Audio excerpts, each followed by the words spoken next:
Bye! Bye! O, mga tol. Bye! Dito si kulang-kulang. Bye! Bye, Alfred! Bye! Kahit wag na. Aray! Ah, Sabi ni teacher, ba't ang mga away? wala naman siya ngayon eh. Dahil sa'yo, napagalitan ako. Ang pangarap ko, ay maging seaman. Seaman na kulang-kulang. Aray! Aray, tama na! Kulang-kulang! Kulang-kulang! Aray! Kulang-kulang! Kulang-kulang! Kulang-kulang! Bakit gagawin mo namin? Kulang-kulang! Kulang-kulang! Kulang-kulang! Kulang-kulang! Kulang-kulang! Kulang-kulang!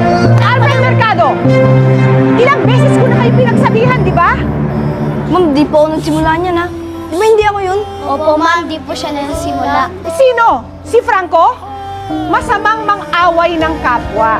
Ilang beses ko na yan itinuro sa inyo, hindi pala kayo nakikinig. Sorry, ma'am.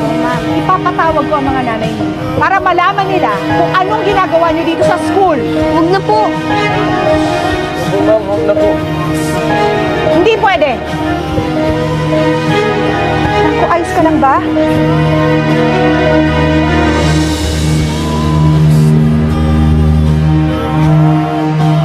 Hoy, Alfred! Ginagapang ka namin sa pag-aaral ng tatay mo. Tapos kung ano-anong kalokohan pinagagawa mo dito. Mrs. Mercado, wag naman po tayo ganyan. Sa bahay na lang po yan. Tayo na lang mag-usap dito. Gandang hapon po, ma'am. Aldo, maupo ka muna. Okay na po ako dito, ma'am. Nagkaroon kasi ng hindi pagkakaunawaan si Franco at mga classmates niya.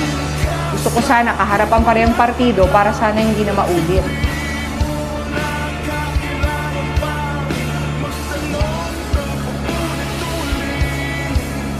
Ayos lang po yun, ma'am.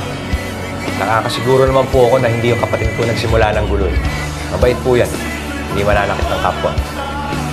Sinasabi mo bang mga away basta-basta na lang anak ko? Eh bakit? Hindi po ba? Aba, sumusobra ka naman yata, ha? Ma'am, tanong ko lang po, ha? Hindi po ba may eskwelahan para sa mga katulad ni Franco? At saka, bakit po ba pilit siyang hinahalubilo dito sa mga anak namin? Wala akong problema yung kapatid ko.